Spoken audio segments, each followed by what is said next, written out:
شروع خدا کا نام لے کر جو بڑا مہربان نہایت رحم والا ہے۔ جن لوگوں نے کفر کیا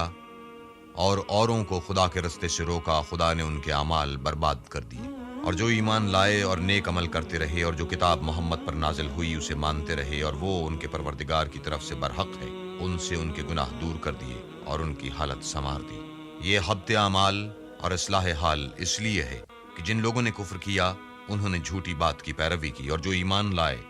وہ اپنے پروردگار کی طرف سے دین حق کے پیچھے چلے۔ اسی طرح خدا لوگوں سے ان کے حالات بیان فرماتا ہے۔ جب تم کافروں سے بھڑ جاؤ تو ان کی گردنیں اڑا دو، یہاں تک کہ جب ان کو خوب قتل کر چکو تو جو زندہ پکڑے جائیں ان کو مضبوطی سے قید کر لو۔ پھر اس کے بعد یا تو احسان رکھ کر چھوڑ دینا چاہیے یا کچھ مال لے کر، یہاں تک کہ فریق مقابل لڑائی کے ہتھیار ہاتھ سے رکھ دے۔ یہ حکم یاد رکھو، اور اگر خدا چاہتا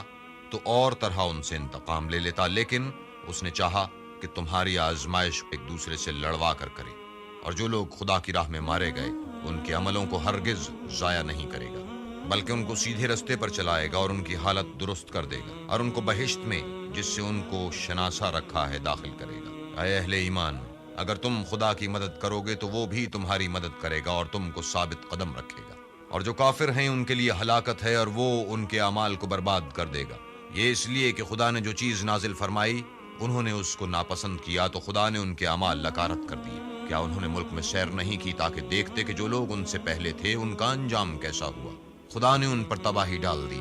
اور اسی طرح کا عذاب ان کافروں کو ہوگا۔ یہ اس لیے کہ جو مومن ہیں ان کا خدا کارساز ہے اور کافروں کا کوئی کارساز نہیں۔ جو لوگ ایمان لائے اور عمل نیک کرتے رہے ان کو خدا بہشتوں میں جن کے نیچے نہریں بہہ رہی ہیں داخل فرمائے گا، اور جو کافر ہیں وہ فائدے اٹھاتے ہیں اور اس طرح کھاتے ہیں جیسے حیوان کھاتے ہیں،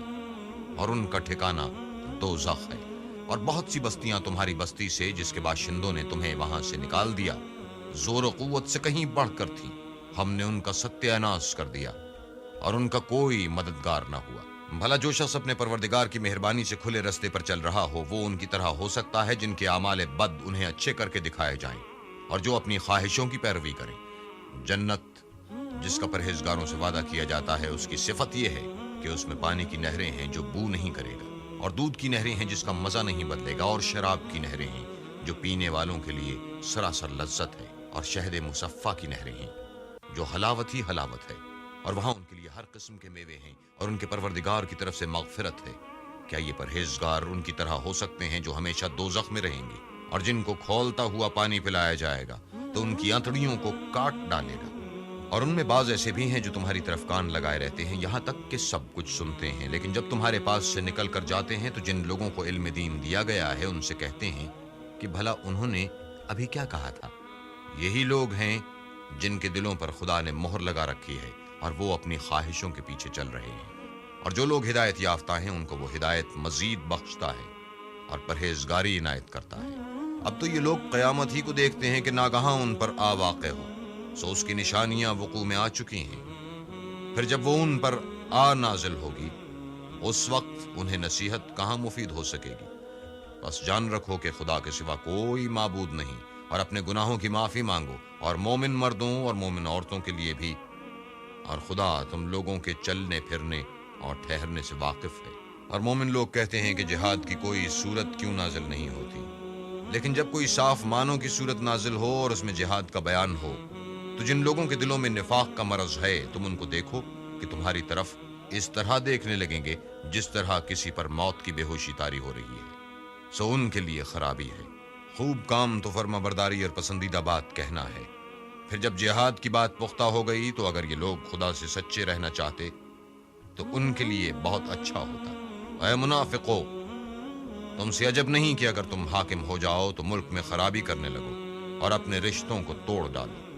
یہی لوگ ہیں جن پر خدا نے لعنت کی ہے اور ان کے کانوں کو بہرا اور ان کی آنکھوں کو اندھا کر دیا ہے۔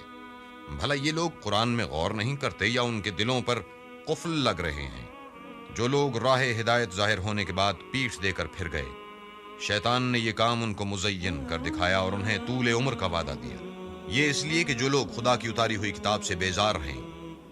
یہ ان سے کہتے ہیں کہ بعض کاموں میں ہم تمہاری بات بھی مانیں گے،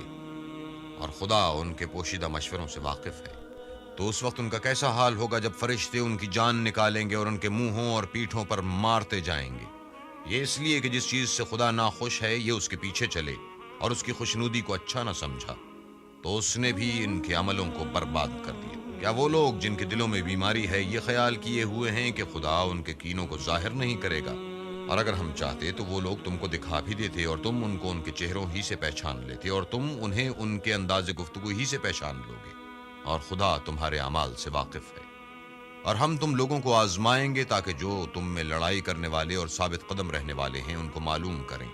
اور تمہارے حالات جانچ لیں۔ جن لوگوں کو سیدھا رستہ معلوم ہو گیا اور پھر بھی انہوں نے کفر کیا اور لوگوں کو خدا کی راہ سے روکا اور پیغمبر کی مخالفت کی، وہ خدا کا کچھ بھی بگاڑ نہیں سکیں گے،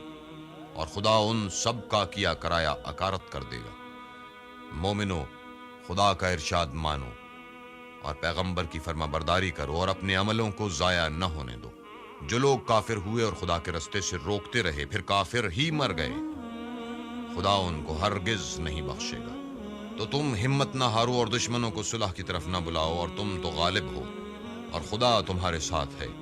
وہ ہرگز تمہارے اعمال کو کم اور گم نہیں کرے گا۔ دنیا کی زندگی تو محض کھیل اور تماشا ہے، اور اگر تم ایمان لاؤ گے اور پرہیزگاری کرو گے تو وہ تم کو تمہارا اجر دے گا اور تم سے تمہارا مال طلب نہیں کرے گا۔ اگر وہ تم سے مال طلب کرے اور تمہیں تنگ کرے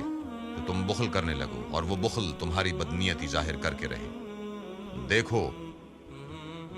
تم وہ لوگ ہو کہ خدا کی راہ میں خرچ کرنے کے لیے بلائے جاتے ہو، تو تم میں ایسے شخص بھی ہیں جو بخل کرنے لگتے ہیں، اور جو بخل کرتا ہے اپنے آپ سے بخل کرتا ہے، اور خدا بے نیاز ہے اور تم محتاج۔ اور اگر تم منہ پھیرو گے تو وہ تمہاری جگہ اور لوگوں کو لے آئے گا، اور وہ تمہاری طرح کے نہیں ہوں گے۔